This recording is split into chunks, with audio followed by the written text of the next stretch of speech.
Bonjour bien-aimés. Je voudrais commencer par un premier verset dans 1 Jean chapitre 3 verset 22. 1 Jean chapitre 3 verset 22.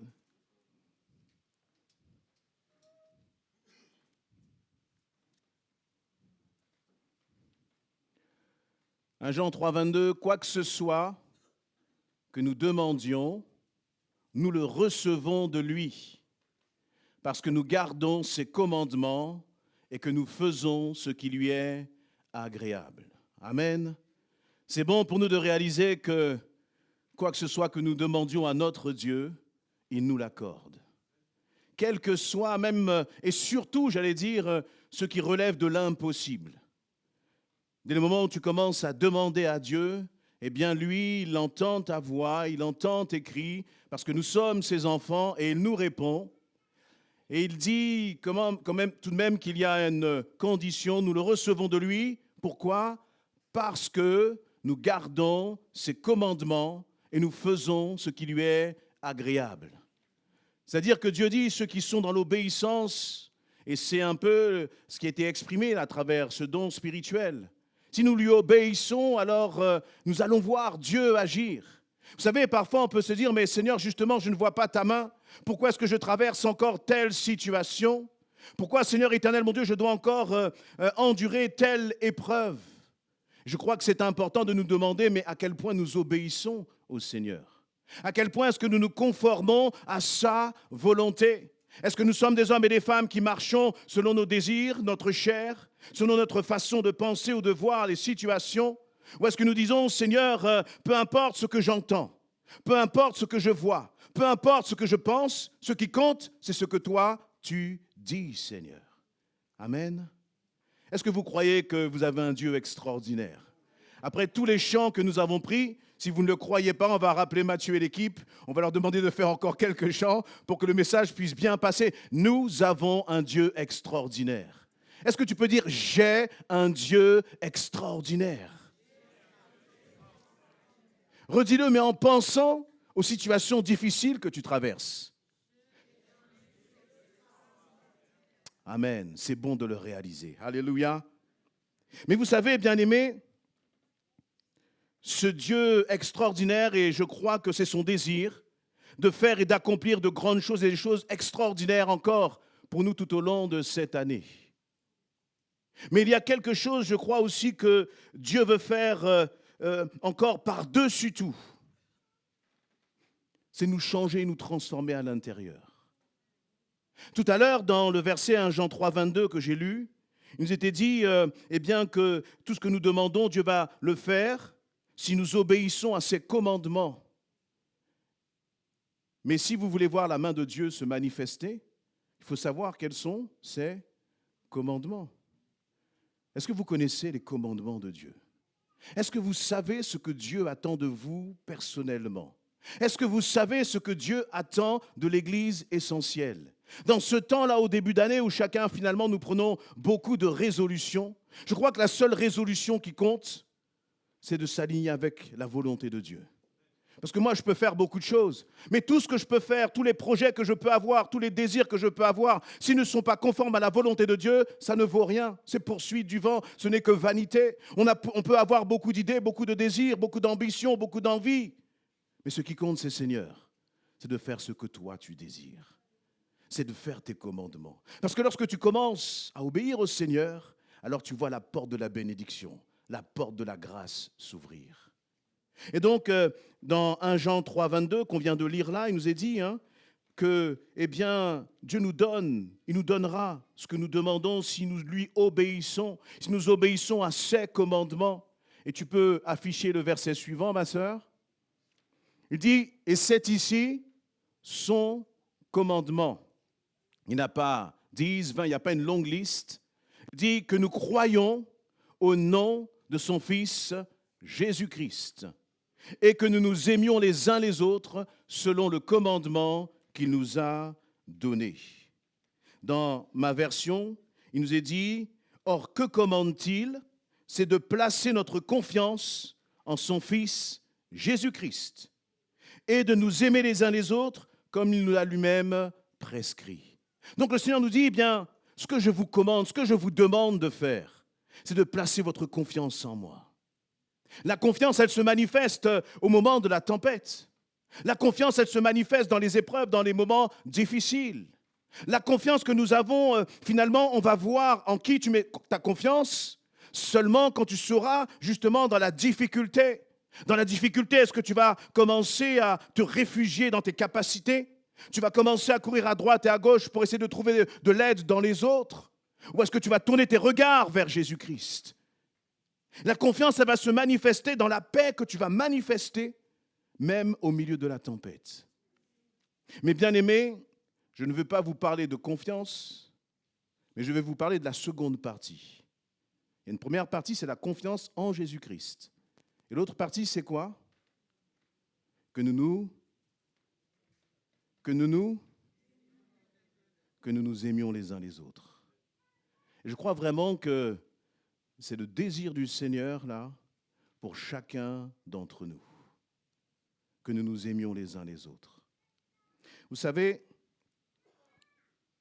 notre Dieu est un Dieu d'amour. Et il fait de nous ses enfants. Et quand on est enfant, eh bien on ressemble, il y a des traits de ressemblance avec les parents. Vous voyez, quand un enfant naît, la première chose qu'on regarde, c'est quoi? C'est est-ce qu'il a le nez, est-ce qu'il a les oreilles, à qui il ressemble le plus, est-ce que c'est plus à papa, est-ce que c'est plus à maman, voire même parfois aux grands-parents, etc. Il y a une ressemblance. Nous n'avons pas ni le nez ni les oreilles de notre Dieu, mais notre Dieu étant amour, en quoi est-ce qu'on va nous reconnaître? C'est à travers notre amour. Et le plus difficile, c'est notre amour non pas pour Dieu, mais notre amour pour qui? Les uns pour les autres. Amen. Les uns pour les autres. Et je voudrais qu'on puisse parler de cela ensemble. Le titre de mon message, c'est « Je veux brûler d'amour pour toi ». Je veux brûler d'amour pour toi. Alors, le pour toi, c'est qui? Ah, le pasteur, il a compris.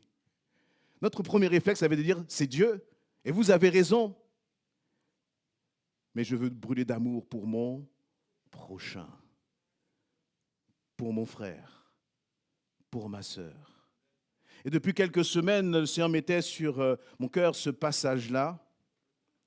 Et hier, on était à table avec mon épouse. Je sais où est-ce qu'elle est.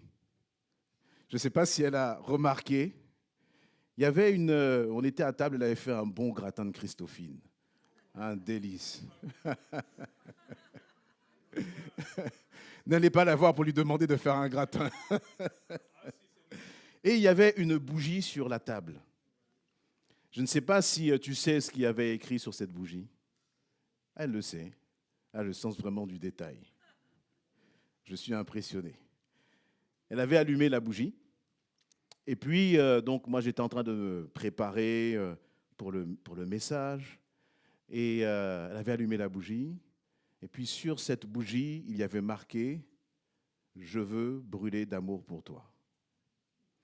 Et elle ne savait pas, elle ne connaît pas, elle découvre le sujet du message que le Seigneur a mis sur mon cœur. Et je n'avais pas encore d'idée précise, justement, je savais qu'il fallait parler d'amour, mais qu'est-ce que, Seigneur, tu voulais dire, finalement? Et je voyais sur la table, là, à côté de ce bon gratin de Christophine, eh bien, cette bougie marquée « Je veux brûler d'amour pour toi ». Et le Seigneur, à travers cela, me confirmait que c'est vraiment ce qu'il veut pour nous, pour l'Église essentielle. Et je veux vraiment le déposer sur le cœur, non pas comme une pensée pour aujourd'hui, mais comme une pensée même pour cette année. Que nous puissions brûler d'amour les uns pour les autres. Les uns pour les autres. Et le Seigneur, il me disait, mais là, vraiment, c'est ce que je veux que tu communiques. Et vous allez voir qu'à travers cette dimension de l'amour, Dieu va faire un travail extraordinaire dans nos cœurs à chacun. Parce que l'amour, c'est ce qu'il y a, j'allais dire, de plus difficile.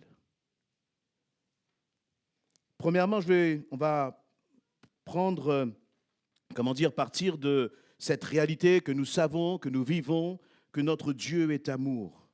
Et on va beaucoup s'appuyer sur justement les passages de 1 Jean 3 et 1 Jean 4, Alors je vais les survoler parce que ce serait trop long, mais je vous invite vraiment, lorsque vous allez rentrer chez vous, peut-être tout au long de cette semaine, de décortiquer, de déguster, de dévorer ces 2 chapitres-là. Et vous allez voir de combien Dieu nous parle à travers cette notion de l'amour. Premièrement, il va dire dans 1 Jean chapitre 4, verset 16, « Et nous avons connu l'amour de Dieu, que Dieu nous porte, et nous y avons cru. Dieu est amour. Et celui qui demeure dans l'amour demeure en Dieu, et Dieu demeure en lui. Et nous avons connu l'amour que Dieu a pour nous, et nous y avons cru. » Est-ce que vous croyez en l'amour de Dieu pour vous, bien-aimés? Est-ce que vous croyez que Dieu vous aime? Amen. Il est amour. Et c'est une grâce merveilleuse. Vous savez pourquoi c'est si important? Parce que finalement, eh bien, quel que soit ton parcours, quel que soit ton passé, quelle que soit ton histoire, que tu sois peut-être orphelin, que tu sois peut-être avec des parents qui n'ont pas su, malgré tous leurs efforts, te donner l'amour dont tu avais besoin. Peut-être que tu es une épouse, un époux, où tu es malmené à la maison, tu te sens mal aimé. Peut-être que même là, dans ta famille, tu ne trouves pas l'amour dont tu as besoin. Et c'est difficile de vivre dans de telles situations. Mais laisse-moi te dire que Dieu t'aime et que son amour est suffisant. Son amour est suffisant. Amen. Et Dieu nous dit, et c'est tellement important de considérer cela. C'est pour cela que aux yeux de Dieu, il n'y a rien de plus important que l'amour. Vous savez, l'Église ne se caractérise pas par le nombre de miracles, de prodiges qu'elle accomplit. Vous savez pourquoi? Parce que Satan fait des miracles. Si on veut reconnaître la bonne santé d'une Église, si on veut connaître la bonne santé d'un ministère, si on veut connaître la bonne santé spirituelle d'un enfant de Dieu, ce n'est pas à ce qui est visible que ça se voit, bien-aimé. Vous savez, nous, on va regarder en fonction, on va dire, voilà, c'est un grand prophète. Pourquoi? Parce qu'il y a beaucoup de prophéties, il y a beaucoup de miracles, il y a beaucoup de prodiges. Laissez-moi vous dire ce que la parole de Dieu dit et ce que Jésus lui-même donne comme avertissement. Il va dire ceci dans Matthieu 24, 24. « De faux Christ surgiront, ainsi que de faux prophètes. Ils produiront des signes extraordinaires, ils feront de grands prodiges et des miracles, au point de séduire, s'il était possible, même les élus. » Qu'est-ce que Jésus dit? Il dit qu'il va y avoir des faux Christ, il va y avoir des faux prophètes. Et quelle va être l'une de leurs caractéristiques? C'est qu'ils vont accomplir beaucoup de miracles. Et donc, si on se dit, eh bien, la santé spirituelle d'une Église va dépendre des miracles, on se trompe. Parce que Satan, lui aussi, fait des miracles. Mais bien sûr que là où il y a la vie de l'esprit va être accompagnée de miracles. La vie de l'esprit va être accompagnée de prodiges. Mais laissez-moi vous dire que s'il y a les miracles et les prodiges et il n'y a pas d'amour, ça ne vaut rien. 1 Corinthiens 13. L'autre, et pourquoi? Et on voit encore une fois combien, aux yeux de Dieu, ce qui est le plus important, c'est l'amour. Rappelez-vous, lorsque Jésus va interroger Pierre à 3 reprises, qu'est-ce qu'il va lui demander? Il va demander, Pierre, es-tu capable de faire de grands miracles? Pierre, connais-tu des versets bibliques par cœur? Pierre, es-tu capable d'être un bon leader, un bon coach? C'est tout cela que le Seigneur va lui demander? Pas du tout. La seule chose qui a intéressé Jésus, c'est quoi, bien-aimé? Pierre, m'aimes-tu? M'aimes-tu? L'amour, c'est tout ce qui va compter. Et le Seigneur, ce qu'il veut là pour l'Église essentielle, c'est que nous puissions grandir, pas dans le miracle, pas dans le prodige. Je crois que tout ça sera la conséquence. Je crois que nous allons voir des miracles et des prodiges au milieu de nous. Mais encore une fois, les miracles et les prodiges, s'il n'y a pas l'amour, ça n'a pas de valeur. Et ce qui est le plus important, c'est l'amour. Et vous savez pourquoi? Parce que si finalement j'aime mon frère et j'aime ma sœur, je vais porter sur moi comme un fardeau le fait de le voir malade. Je vais porter sur moi comme un fardeau le fait de voir que, eh bien, dans sa famille, c'est difficile, qu'elle a des difficultés avec les enfants, qu'elle a des difficultés avec le couple. Et parce que je l'aime, je vais prier, je vais intercéder, je vais crier à Dieu. Je vais demander, Seigneur, équipe-moi de tes dons, afin que, Seigneur éternel, je puisse imposer les mains sur, eh bien, peut-être la santé de ma sœur, sur le corps de mon frère, afin qu'il soit guéri. Mais le moteur de la guérison, ça va être quoi? L'amour. Et aux yeux de Dieu, c'est ce qui compte. À tel point que le Seigneur va même dire que, eh bien, c'est à cela notre marque, l'identité de celui qui est enfant de Dieu. Comment est-ce qu'on le reconnaît? Ce n'est pas au miracle. Comment est-ce qu'on le reconnaît? Ce n'est pas, entre guillemets, à sa religion. C'est-à-dire le nombre de... Est-ce que tu vas prier longtemps? Est-ce que tu vas lire ta Bible beaucoup? Est-ce que tu vas jeûner beaucoup, etc. Vous savez, tout ça, on peut le faire sans amour, mais par simple religion. Et même s'enorgueillir de ce que l'on fait, tout cela. Il n'y avait pas pire que les pharisiens. Ils connaissaient tout, ils passaient beaucoup de temps, mais pour faire quoi? Pour monter au-dessus des autres, pour se faire paraître. Mais il n'y avait aucune notion d'amour dans leur cœur. Mais au contraire, s'il y a de l'amour, je vais avoir soif de la parole de Dieu. S'il y a de l'amour, je vais avoir soif de la prière. S'il y a de l'amour, je vais avoir soif de la communion fraternelle. Et donc le moteur, c'est quoi? C'est l'amour. 1 Jean chapitre 3, verset 14. Je vais attendre ta version. 1 Jean 3, 14. Nous savons que nous sommes passés de la mort à la vie parce que nous récitons beaucoup de versets. Nous savons que nous sommes passés de la mort à la vie parce que nous venons chaque dimanche à la réunion. Nous savons que nous sommes passés de la mort à la vie parce que nous aimons les frères et sœurs. Celui qui n'aime pas demeure dans la mort. On peut faire beaucoup de choses avec de l'apparence. Mais le Seigneur dit, moi, ce que je regarde en chacun de vous, en chacun de nous, c'est ton amour pour ton frère et ton amour pour ta sœur. Et c'est à travers cela que je sais finalement s'il y a vraiment un changement de vie en toi. Ce n'est pas parce que tu es venu au Seigneur et que maintenant tu as été béni dans tes finances et tu peux dire maintenant, eh bien, je suis béni dans mes finances, gloire à Dieu, je suis enfant de Dieu. Non, pas tout, rien à voir. C'est encore une fois notre amour. Notre amour les uns pour les autres est une preuve du fait que nous soyons passés de la mort à la vie. C'est une preuve du fait que les choses anciennes sont passées et maintenant, voici, toutes choses sont devenues nouvelles. Avant, je ne m'occupais que de moi, mais maintenant que Christ vit en moi, je m'occupe de toi, mon frère, ma sœur. Amen. Une autre caractéristique, le Seigneur va montrer dans Jean 13, cette fois-ci, si on est toujours autour de Jean, c'est le disciple, l'apôtre de l'amour. Jean 13, 35.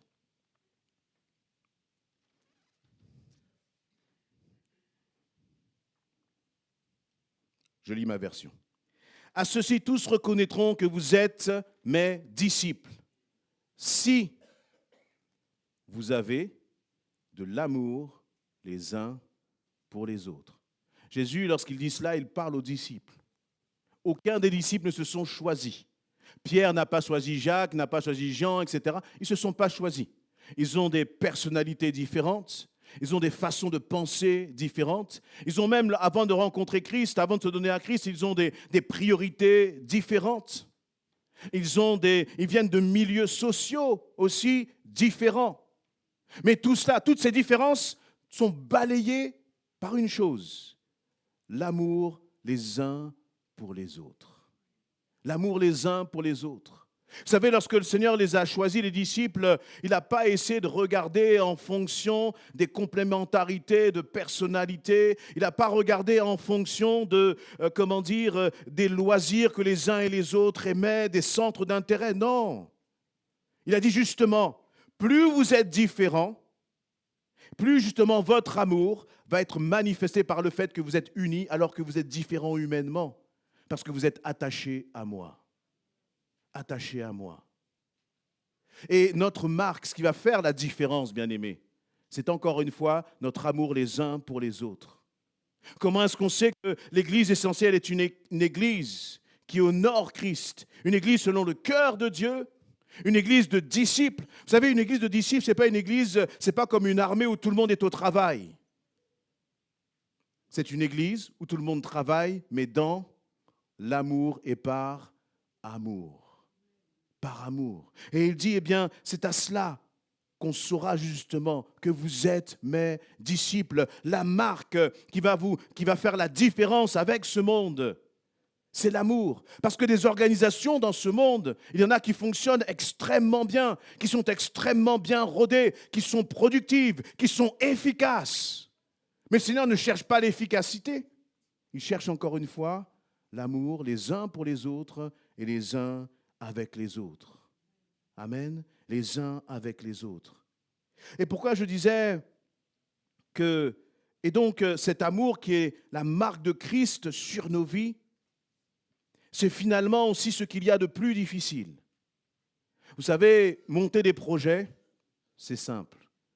On applique des méthodes. Prenez un chef de projet, on organise tout ça, boum, boum, boum, on met un tel parce qu'il est bon dans tel domaine, l'autre qui est bon dans tel domaine, on monte un projet, on avance, on a des résultats humains.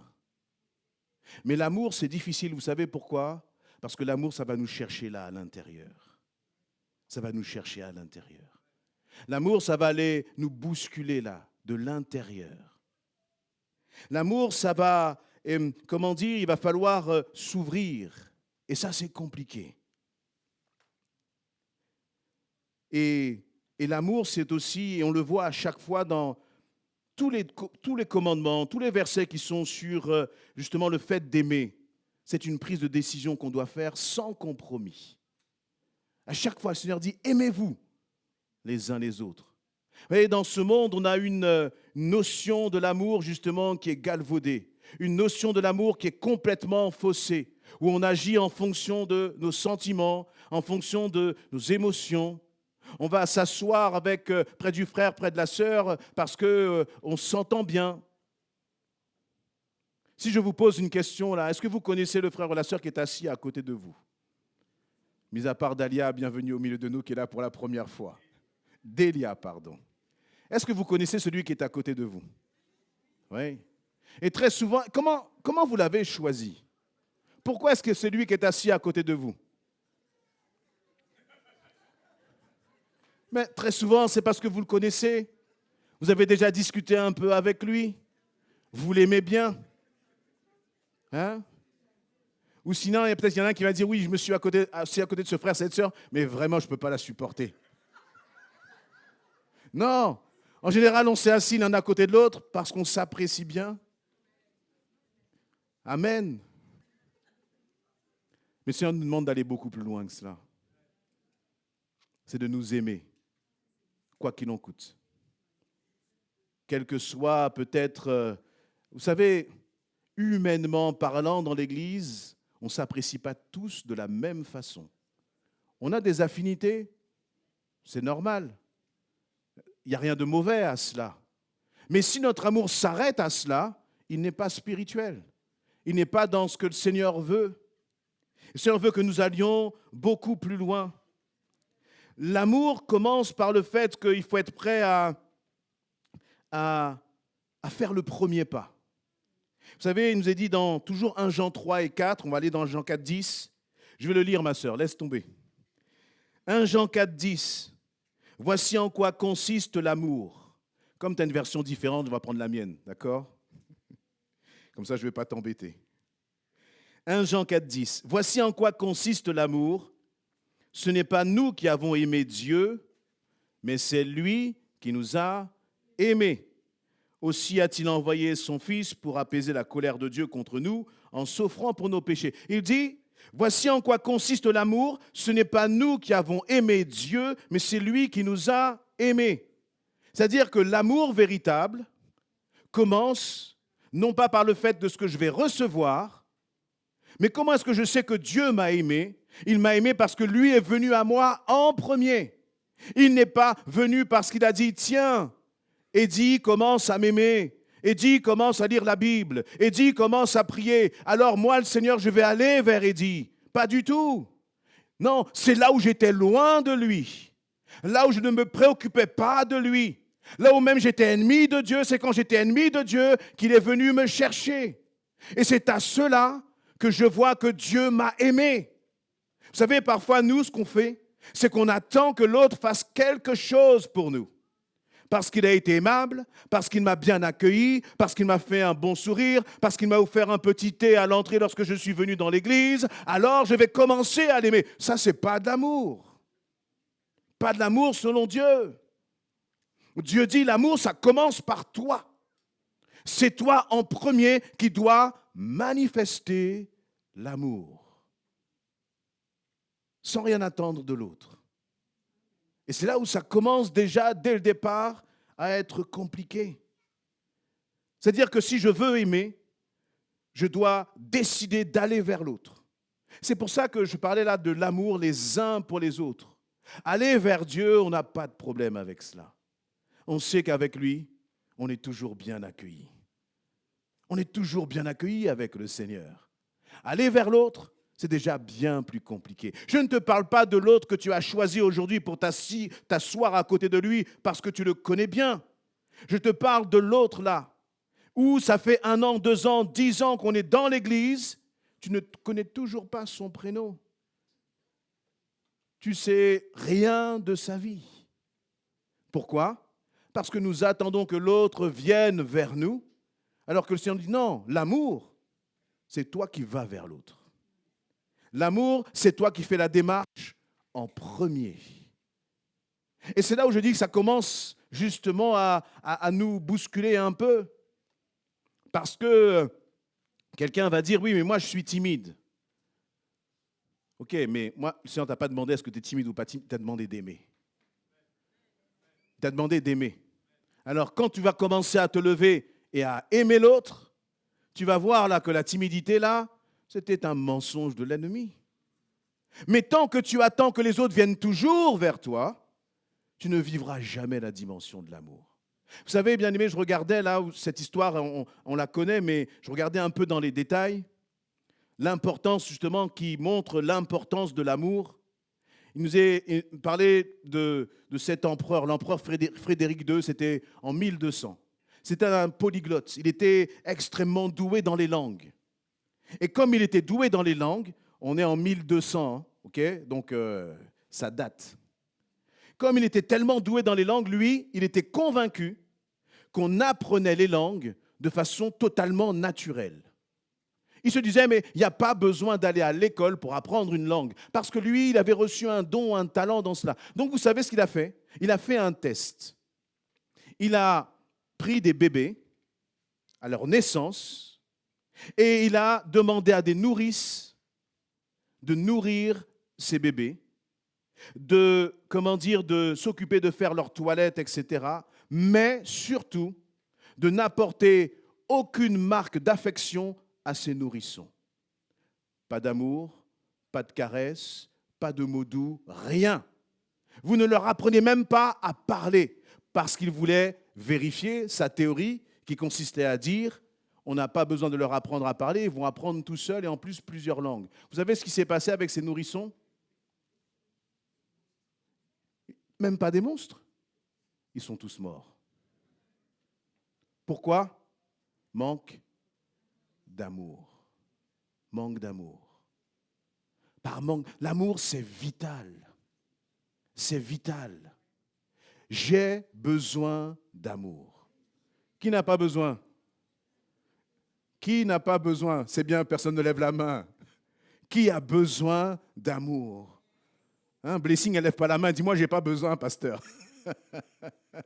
Nous avons tellement besoin d'amour. J'ai besoin d'être aimé. Parfois, on n'ose pas le reconnaître, surtout les hommes. On joue les costauds, etc. Mais laissez-moi vous dire, parmi les nourrissons, là, il y avait des garçons et des filles. On a tous besoin d'amour. J'ai besoin d'être aimé. J'ai besoin d'être aimé. Et donc, je reviens là à mon premier point, c'est que, eh bien, l'amour, le Seigneur nous demande, toi, va vers les autres. Moi, je t'ai aimé. Souviens-toi, là où tu étais, moi, le Seigneur, j'ai été te chercher. Alors pourquoi est-ce que tu attends des autres qu'ils viennent vers toi? Non, je t'ai donné l'amour. J'ai été te chercher là où tu étais pour que toi maintenant tu puisses aller vers les autres et manifester de l'amour en retour. Amen. De l'amour en retour. Luc 6, 31, je vais lire ma sœur. Faites pour les autres ce que vous voudriez qu'ils fassent pour vous. Vous, au contraire, je vais sauter au verset 35, aimez vos ennemis, faites-leur du bien, prêtez sans espoir de retour, alors votre récompense sera grande. Grande. Luc 6, 31, je répète, faites pour les autres ce que vous voudriez qu'ils fassent pour vous. Aimez-les. Vous savez pourquoi je dis ça? Parce qu'on est très fort à dire, bon, c'est vrai que la dernière fois, j'ai eu un petit souci avec la sœur. C'est vrai que la dernière fois, le frère m'a mal parlé. Mais lui, il va rentrer par le fond de l'église. Et moi, je vais regarder par où il va rentrer. Et moi, je vais rentrer par là. Je ne lui en veux pas. Je ne le déteste pas. Je n'ai pas de problème avec le frère. Non, ce n'est pas ça que le Seigneur nous demande. Ça, vous voyez, être dans une forme d'indifférence à l'égard du frère et de la sœur, ce n'est pas suffisant aux yeux du Seigneur. Parfois, comme on a peur justement d'aller un peu se frotter, on a peur de peut-être de demander pardon au frère ou à la sœur parce qu'il y a eu un souci, on va plutôt essayer d'ignorer, d'esquiver. Alors que le Seigneur nous dit quoi? Aimez-vous. Aimez-vous. Aimez-vous. Vous imaginez si le Seigneur avait été indifférent à notre égard? S'il avait dit, bon, je ne vais pas les aimer, ou je vais considérer que l'indifférence est aussi de l'amour. Vous imaginez s'il avait dit, mais ils souffrent. Là, j'ai mes enfants qui sont en train de souffrir, mais à cause de leur attitude, à cause peut-être parfois de leur péché, à cause de leur rébellion, je ne vais pas les aimer ou je vais rester dans l'indifférence. Est-ce que nous serions sauvés si Jésus avait été indifférent? Il a fallu qu'il y ait de l'amour. L'indifférence à l'égard des uns des autres, ça n'a pas sa place dans l'Église de Christ. Ça a sa place dans l'Église humaine peut-être, mais ça n'a pas sa place dans l'Église de Christ. Ça n'a pas sa place dans nos cœurs non plus. Parce que le Seigneur nous appelle encore une fois à avoir cet amour qui va vers l'autre. Cet amour qui prend sur soi et qui dit, bien, je ne sais pas forcément ce que je vais lui dire. Je ne sais pas forcément comment aborder le frère, comment aborder la sœur. Mais je veux l'aimer. Je veux aller vers lui et faire ce premier pas. Alors, je sais que dans le verset que j'ai lu, il dit aussi d'aimer nos ennemis et que c'est compliqué. Mais je ne pense pas. Mais je reviendrai là-dessus plus tard. Le Seigneur n'a encore une fois pas été indifférent à notre égard et il nous demande, nous, de ne pas être indifférents à l'égard des autres. D'être vraiment ces hommes et ces femmes qui disent, Seigneur, je veux aller vers l'autre. Vous savez, même parfois dans Matthieu 5, 22, c'est ce passage où le Seigneur dit, bien, si tu sais que ton frère a quelque chose contre toi, qu'est-ce qu'il faut faire? Voilà, tu laisses là ton offrande. Imagine, toi, tu venais, tu avais les yeux fixés sur le Seigneur. Peut-être que tu venais à l'église en disant, Seigneur, je vais louer ton nom, j'ai préparé mon cœur, j'ai passé du temps avec le Seigneur, etc. Et puis sur le chemin de l'église, le Seigneur t'arrête. Et il te dit, toi, tu n'as rien contre le frère. C'est ça qui est un peu dérangeant. Moi, j'ai rien contre le frère, j'ai rien contre la sœur. Mais si tu sais que le frère ou la sœur a quelque chose contre toi, qu'est-ce que tu fais? Tu dis, moi, ce n'est pas mon problème. C'est lui, s'il a quelque chose, c'est à lui de voir. C'est à lui de faire la démarche. Je leur dis, ça, ce n'est pas de l'amour.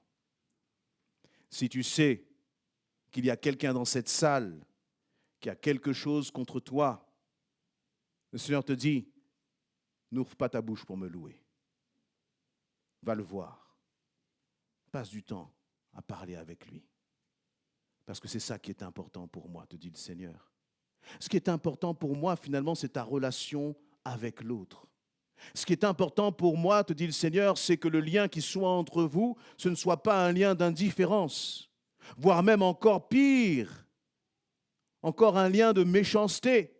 Ce qui est important pour moi, finalement, vous savez, ce que le Seigneur voit, c'est entre deux personnes le lien qu'il y a entre les deux. Il voit le lien là. Le lien, quand je dis entre deux personnes, c'est toi qui es devant, le Seigneur voit le lien juste qui t'unit à l'autre là qui est tout au fond derrière. Et dit, moi je le vois ce lien. Je sais, je connais les pensées qu'il y a dans son cœur et dans ton cœur. Et laissez-moi vous dire, c'est difficile. Quand vous savez que quelqu'un a quelque chose contre vous, c'est difficile d'aller le voir. Parce que si je vais le voir là, comment est-ce qu'il va réagir? Qu'est-ce qu'il va me dire? Est-ce qu'il va m'envoyer, excusez-moi l'expression, balader? Ou est-ce qu'il va me recevoir avec beaucoup d'amour? C'est difficile. Et c'est pour ça que là, quand on commence à rentrer dans la réalité de l'amour selon le cœur de Dieu, ça demande d'accepter parfois de nous exposer.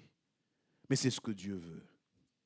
C'est-à-dire que tu vas venir ici dans ce lieu, tu vas passer 2 heures à louer Dieu, et Dieu dit, j'entends pas ta louange. Elle ne monte pas jusqu'à mon cœur. Mais pourtant, Seigneur, j'ai rien fait. Ce n'est pas moi qui en veux à l'autre, c'est l'autre qui m'en veut. Le Seigneur dit, oui, mais à travers toi, je veux que tu sois un instrument d'amour. Si tu m'aimes, tu m'obéis. Et si tu m'obéis, eh bien, je vais t'utiliser pour peut-être toucher le cœur de l'autre. Après, si l'autre ne veut pas, si l'autre ne veut pas changer, la Bible dit, soyez en paix avec tous autant que cela dépend de vous. Si l'autre ne veut pas changer, c'est sa responsabilité. Mais toi, tu as fait ta part. D'ailleurs, si on y réfléchit bien, c'est exactement ce que Jésus a fait entre le Père et nous. Nous étions séparés de Dieu. Nous étions comme des enfants de colère. Et Jésus n'a pas dit, eh bien, comme eux, ils ont péché, c'est à eux de venir. Qu'est-ce qu'il a fait? Il est descendu de son ciel de gloire. Il est venu à nous pour qu'il y ait réconciliation. Est-ce que tous les hommes sont sauvés? C'est le désir du Seigneur, mais ils ne sont pas tous sauvés. Ils n'ont donc pas tous accepté, même si Jésus est venu. Mais l'acte d'amour a été posé par Christ. Et comme le Seigneur dit, eh bien, vous êtes mes enfants, vous me ressemblez. Vous n'allez pas attendre que le frère ou la sœur, justement, vienne vers vous s'il a quelque chose contre vous, mais vous allez aller vers lui.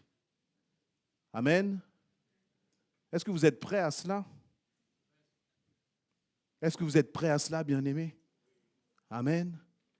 Allez vers l'autre, même quand c'est compliqué.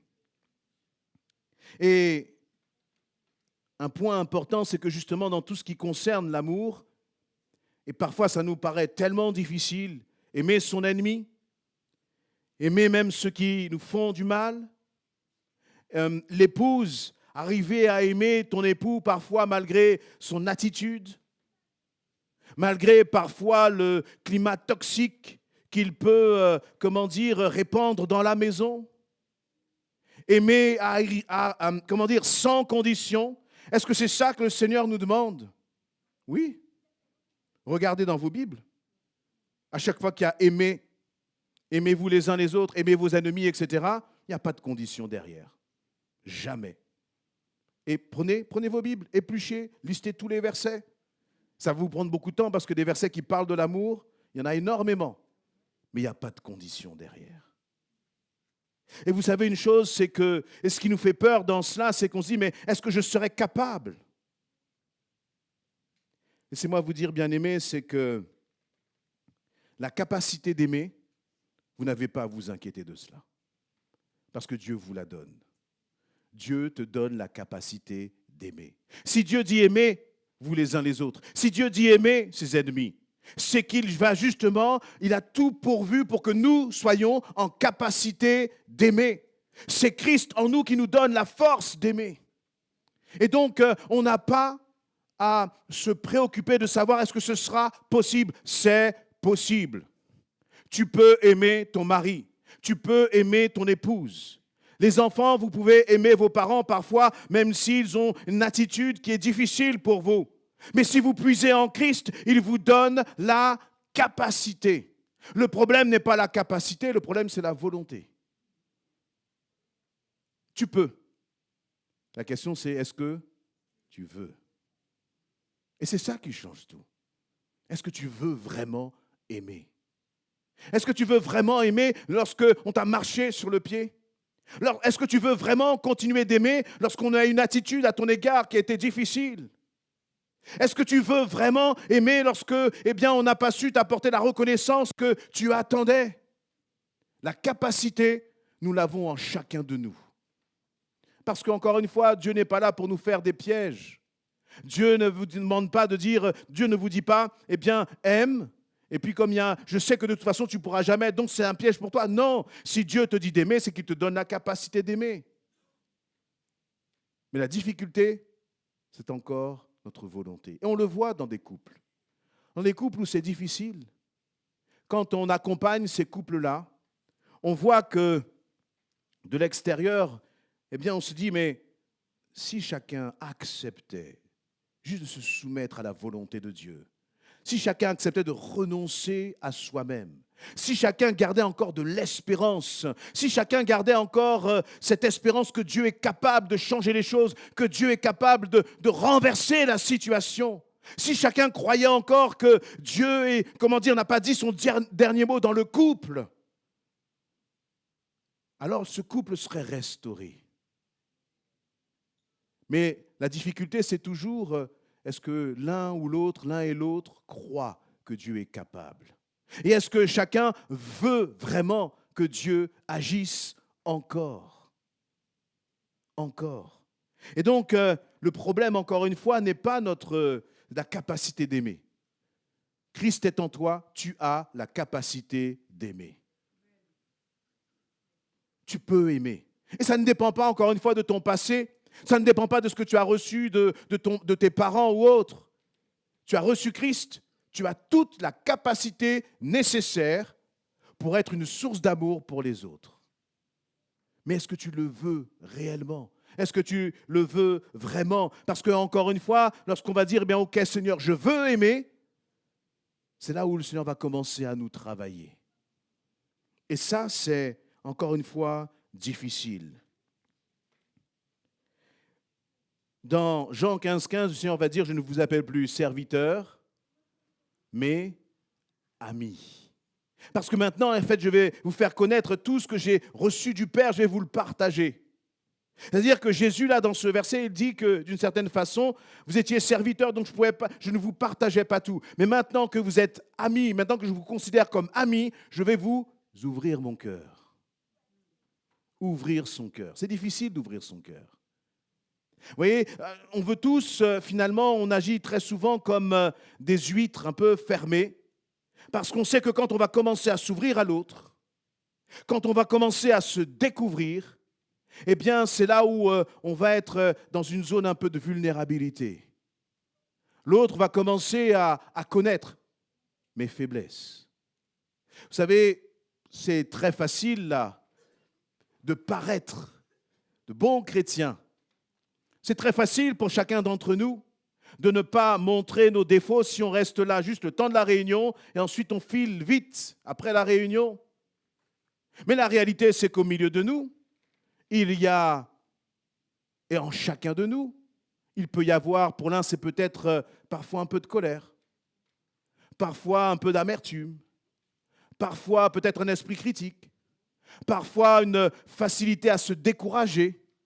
Peut-être en l'autre, ça peut être, vous voyez, chacun là dans nos caractères.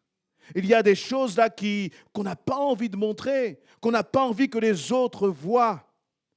Et on sait que si on commence à passer du temps avec l'autre, qu'est-ce qui va se passer? Vous savez, Job a dit du Seigneur, j'avais entendu parler de toi, mais maintenant mon œil te voit. Vous savez ce qui va se passer quand vous allez commencer à passer du temps avec les frères et sœurs?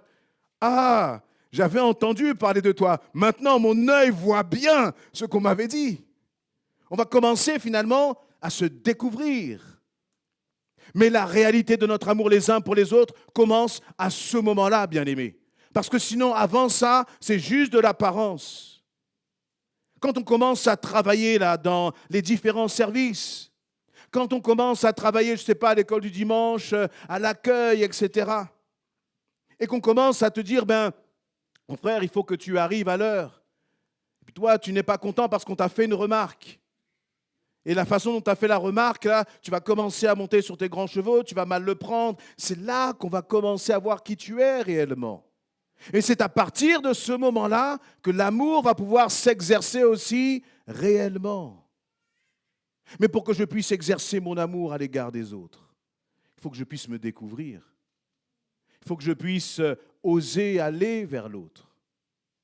Et c'est pour ça que c'est difficile. C'est bien plus facile de venir là dans un lieu de culte, de prendre entre guillemets sa louange, de prendre le message et de filer. Mais ce n'est pas cela que le Seigneur nous appelle.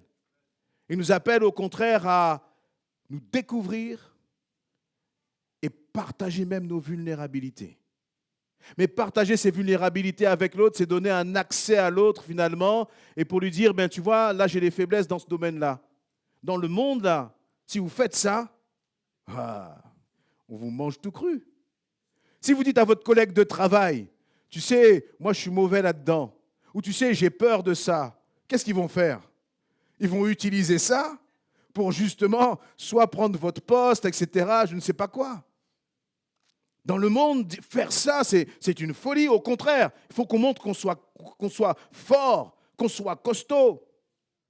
Moi, dans mon travail, on est, comment dire, c'est une question de performance. Si tu montres que tu n'es pas performant, qu'est-ce qu'on fait? On te vire.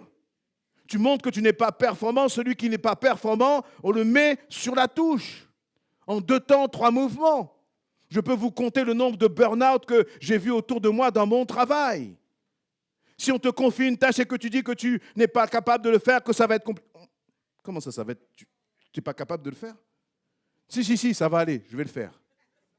Ça, c'est dans le monde. Mais vous imaginez si, dans l'Église, on n'est pas capable de dire qui nous sommes réellement, de partager nos faiblesses et finalement de nous encourager dans nos faiblesses. Où est-ce qu'on va trouver du réconfort? Où est-ce qu'on va trouver de l'appui, bien-aimés? C'est ici qu'on va trouver de l'appui. C'est ici que justement on va pouvoir manifester cet amour. Vous savez, je crois vraiment et de plus en plus que comment on voit la bonne santé d'une église dans le domaine de l'amour, c'est à travers les frères et sœurs qui sont tombés. C'est étonnant, hein? C'est-à-dire qu'ils sont tombés, mais l'amour va se manifester dans la façon dont on va les relever. Si quand un frère ou une sœur tombe parce qu'il a péché ou je ne sais quoi d'autre, on prend la pierre et on le lapide, c'est ça l'amour? Non. Un frère ou une sœur tombe, on le reprend, on corrige, on accompagne, mais c'est au moment où on va voir comment on va l'aider à se relever qu'on va manifester l'amour de Christ. Pas une église d'apparence, mais une église où celui qui est blessé peut trouver dans le frère ou dans la sœur non pas un regard qui condamne ou un doigt qui condamne, mais va trouver dans le frère ou la sœur une main pour le relever, pour l'encourager. Tu es tombé, écoute, Dieu a vu la situation. Tu es tombé, mais nous allons t'aider à te relever, à avancer. Parce que nous croyons que même si tu es tombé, Dieu peut t'utiliser puissamment pour sa gloire. Amen. Et celui qui est tombé n'a pas, comment dire, comme à se cacher en disant, mais qu'est-ce que vont dire les autres? Il y en a qui ne sont jamais tombés ici? Non. Et le Seigneur nous a toujours relevés. Amen. Il nous a toujours relevés. Et donc, aimer l'autre, ça va commencer par le fait de pouvoir s'ouvrir aux autres, de pouvoir partager et de pouvoir dire, Seigneur, je suis prêt à m'exposer. Alors s'exposer, ce n'est pas venir sur l'estrade raconter toute sa vie. Non, mais c'est dans les relations que tu as avec l'autre. De commencer récemment dans ce que nous sommes en train de traverser avec ma nièce Erin. Il y a une sœur qui m'a envoyé un témoignage de ce qu'elle-même avait vécu. Et elle me disait, mais tu sais, je t'envoie ce témoignage-là, et si Dieu n'était pas intervenu là aussi quand j'étais bébé, je ne serais pas vivante aujourd'hui. Et elle a commencé à travers son témoignage me partager des choses vraiment profondes de ce qu'elle avait vécu, de ce qu'elle avait traversé. Et cette sœur, finalement, elle a osé mettre son cœur à nu. Et lorsqu'elle m'a envoyé ce message, ça m'a fait un tel bien. Je l'ai transféré à ma sœur là, qui est dans ce moment difficile. Et ça l'a encouragée. Mais voyez, si cette sœur n'avait pas accepté d'ouvrir son cœur, de partager ce que le Seigneur avait fait, Elle n'aurait pas pu être une source d'encouragement pour moi et pour ma sœur, là, qui est à 600, 700 kilomètres. Tu sais qu'à travers, justement, ton attitude d'amour, Dieu peut t'utiliser puissamment au-delà de ce que tu penses. Mais si tu restes dans ton coin, mon frère, ma sœur, tu ne pourras pas être un instrument entre les mains du Seigneur. Et c'est comme si tu laissais l'ennemi, finalement, voler la grâce et la bénédiction qu'il avait pour l'autre à travers toi. Est-ce que vous voulez être utilisé par le Seigneur? Ce n'est pas à travers des grands dons, c'est à travers juste l'amour. Juste l'amour. Et ça, tout le monde peut le faire, tout le monde peut le manifester. Et ce que je comprenais aussi, c'est que finalement, lorsque je vais commencer à aimer l'autre, c'est moi le premier qui va être béni. Lorsque je vais commencer à aimer l'autre, c'est moi le premier qui vais recevoir la faveur de Dieu sur ma vie. Vous savez, lorsque on a tous, je disais tout à l'heure, et on le voit dans cet exemple que je vais donner de cet empereur qui a fait cette expérience malheureuse sur ses enfants, on a tous besoin d'être aimés. Et quand on n'a pas reçu de l'amour, eh bien, on est dans une forme de dépendance affective. On cherche de la valorisation dans le regard des autres. Tu vas attendre de la valorisation dans ce que les autres vont dire de toi. Si les autres vont te complimenter, alors ça va te faire du bien. Mais dès le moment où ils ne vont plus te complimenter, alors tu vas te remettre toi en question. Tu vas remettre ta propre identité en question. Tu vas te demander même ce que tu vaux. Tu vas te demander est-ce que tu as de la valeur. Tu vas te mettre finalement dans une position de victime parce que tu vas être en dépendance par rapport au regard des autres. Vous savez pourquoi j'étais si timide lorsque j'étais plus jeune? C'est parce que finalement mes parents, ils m'aimaient, mais ils n'avaient pas l'habitude de faire des compliments. Le mot « je t'aime », c'était quelque chose que je n'avais jamais entendu. Moi, je voyais ça à la télé. Mais moi, dans ma maison, là, on ne parlait pas de cela. On ne disait pas cela. Ce n'est pas que papa et maman ne m'aimaient pas, mais c'est qu'ils ne l'exprimaient pas. Pas de la façon, en tout cas, peut-être où moi, j'aurais voulu l'entendre. La valorisation.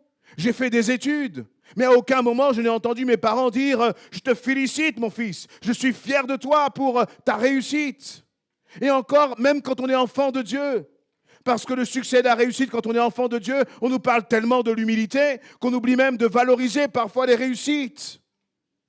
Et je n'ai jamais entendu cela. Et lorsque vous n'êtes pas valorisé, bien, lorsque vous êtes en groupe, vous avez l'impression que votre parole ne vaut rien. Que vous n'avez pas de valeur. On peut être là 10 et vous êtes là comme un fantôme. Comme quelqu'un qui finalement est au milieu mais presque n'existe pas. Et donc tant qu'on ne se sent pas aimé, on va chercher l'amour chez les autres. On va essayer de se réfugier dans le regard des autres. Et vous savez ce qui a changé, c'est lorsque j'ai commencé à réaliser que Dieu m'aime, mais surtout quand j'ai commencé à aimer les autres. Vous savez pourquoi? Parce que lorsque j'ai commencé à aimer les autres, eh bien, par exemple, pour la question de la timidité, je ne peux pas t'aimer si je ne vais pas vers toi, ce n'est pas possible. Je ne peux pas t'aimer si tu ne commences pas à me préoccuper de toi. Si je te vois là, dans une église comme celle-là, tu viens là pour la première fois, et je te vois tout seul dans ton coin, un peu isolé, et je te vois de loin, et je suis timide, de deux choses l'une, soit je dis Seigneur, j'ignore, ou soit le Seigneur m'a bien montré là, il m'a montré que toi là, tu es seul et que tu as besoin que quelqu'un te salue. Tu as besoin que quelqu'un vienne te donner peut-être une parole d'encouragement. Et le Seigneur me le montre, donc c'est à moi de le faire. Soit je me laisse bloquer par ma timidité, soit je reste dans ma position de victime, ou soit je dis Seigneur, je décide d'aimer, donc je vais aller voir l'autre. Et je vais juste le saluer, juste lui poser quelques questions avec vraiment cette dimension d'amour. Vous savez ce qui va se passer dans mon cœur, moi qui étais timide? Mais la timidité, elle va partir. Et en plus, je vais voir que je bénis l'autre. Lorsque je vais voir que je bénis l'autre, je vais commencer à réaliser que j'ai donc de la valeur, parce que je vais voir ça dans le fruit, dans la vie de l'autre. Celui qui par exemple, va commencer vraiment à manifester de l'amour, qu'est-ce qui va l'encourager? C'est plus les paroles. Vous savez, j'ai plus besoin de compliments. Parce que quand j'aime l'autre, quand je prie pour l'autre, quand j'essaye peut-être d'envoyer un message d'encouragement, etc., moi-même, je constate l'encouragement que ça produit dans la vie de l'autre. Je vois les fruits dans la vie de l'autre. Et donc l'autre n'a pas besoin de parler, il n'a pas besoin de me reconnaître, il n'a pas besoin de m'apporter de la valeur, parce que moi-même, je constate cela, je vois les fruits et je suis encouragé. Et vous savez ce qui se passe? Plus j'aime, plus j'ai envie d'aimer. Parce que ça me fait du bien d'aimer les autres. Amen. Et je vois donc, je dis, mais Seigneur, je vois donc que je n'étais pas si transparent que cela. Je vois donc, Seigneur éternel, mon Dieu, que j'ai de la valeur. Et que je vois que cette valeur, elle bénit les autres, elle encourage les autres. Et ce que je dis là pour moi, c'est valable pour chacun d'entre nous, bien-aimés. Et on n'est plus dans une forme de dépendance. Je n'ai pas de dépendance affective. Ma dépendance, c'est Jésus-Christ. Mais d'aimer l'autre, ça fait tellement de bien. Mais je réalise que ça doit partir de moi. Ça doit partir de moi. Ça doit partir de toi. Si tu commences à te lever, si tu commences à aller vers l'autre, si tu commences à faire taire les mensonges de l'ennemi, qui te disent que ta parole n'a pas de valeur, qui te disent que ta présence, ça ne sert à rien. Regarde, tu es venu là, qui t'a vu? Personne t'a vu. Tu peux continuer d'écouter l'ennemi et rester dans une position de victime. Mais si tu crois que personne ne t'a vu, pourquoi toi tu ne te lèverais pas et aller voir quelqu'un? Là, comme ça, tu es sûr que l'on t'a bien vu et bien entendu. Des fois, on prie, mais tant qu'on ne fait rien, ça ne changera rien. Seigneur, chasse ma timidité. Il ne va rien chasser du tout. Rien. Des fois, les gens disent avec le temps, rien ne va passer. Tant que tu ne bouges pas, tant que tu ne décides pas de dire, écoute, Seigneur, j'ai compris que l'amour, ça commence par moi vers les autres, rien ne va changer. Mais si par contre, tu commences à entrer dans cette dimension-là, alors laisse-moi te dire que tu vas vivre des choses extraordinaires. Extraordinaires. Tu vas commencer à prier différemment. Tu vas commencer à lire ta Bible différemment. Déjà, tu vas prier parce que tu vas avoir à cœur justement le fardeau des uns et des autres. Et tu vas voir là dans ton cœur quelque chose là qui va commencer à bouillir. Vous savez pourquoi? Parce que ça, c'est le cœur de Jésus, le cœur qui aime. Le moi va se taire pour commencer à regarder là. Seigneur, un tel, là, j'ai vu sa situation. J'ai senti dans sa prière la dimanche, quand elle a élevé la voix, que ça n'allait pas. Je veux prier pour elle, Seigneur mon Dieu. Tu vas commencer à mettre les priorités là où elles sont. Tu vas commencer à te préoccuper même de l'Église. Non pas comme une charge, non pas comme quelque chose que tu dois faire à tout prix, mais juste parce qu'au fond de ton cœur, là, tu dis, Seigneur, j'aime l'Église essentielle. Je veux prier pour elle. Amen. La communion fraternelle. La raison, c'est quoi? Ce n'est pas une question de dire il faut être là chaque dimanche, mais c'est la joie de venir là où sont les frères et les sœurs. C'est le plaisir d'être ensemble. Est-ce que tu as du plaisir d'être assis à côté de ton frère et ta sœur? Est-ce que tu as eu du plaisir lorsque tu es venu là aujourd'hui? Amen. Ça fait du bien, bien-aimé. Et si tu veux aller de plaisir en plaisir, mardi, vendredi, les jeunes là, samedi, c'est des choix ça aussi que l'on fait. Ce sont des choix que l'on fait, bien-aimés. Et vraiment, je veux vraiment vous encourager dans cette dimension-là. Dans Ézéchiel 36, il nous est dit que le Seigneur, justement, va changer quoi? Nos cœurs de quoi? De pierre en cœur de chair. Change mon cœur, Seigneur. Aide-moi encore à aimer. Aide-moi encore à aimer. Et ce que je viens d'exprimer là, ça va vraiment dans le sens de la vision que le Seigneur a mis sur le cœur de l'Église. Des disciples qui font des disciples dans l'amour. Des disciples qui font des disciples, des hommes et des femmes qui investissent dans l'autre avec amour. Ce qui compte, ce n'est pas moi. Ce qui compte, c'est toi. Tu peux dire ça à celui qui est à côté de toi? Ce qui compte, c'est toi. Amen. Matthieu, ce qui compte, c'est toi, mon frère. Amen. D'investir les uns dans les autres. Quand on commence à être une église qui investissons les uns dans les autres, on marque notre différence par rapport à ce monde.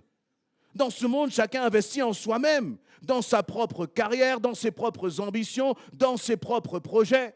Nous voulons investir dans les projets des autres, afin que, Seigneur, nous soyons des bénédictions les uns pour les autres.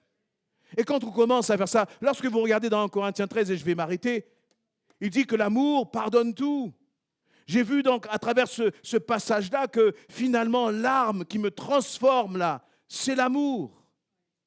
C'est l'amour qui va m'aider à pardonner. C'est l'amour qui va m'aider à ne pas mériter. C'est l'amour qui va m'aider à ne pas soupçonner les autres. Et donc plus moi je vais décider d'aimer, plus moi je vais être transformé. Et plus je vais devenir un homme, une femme solide en Jésus-Christ. Plus je vais aimer, plus je vais être solide en Jésus-Christ. Amen. Est-ce que cette année-là, on est décidé à aimer? À faire ça demande des efforts d'aimer. Est-ce qu'on est décidé à faire ces efforts-là? Amen.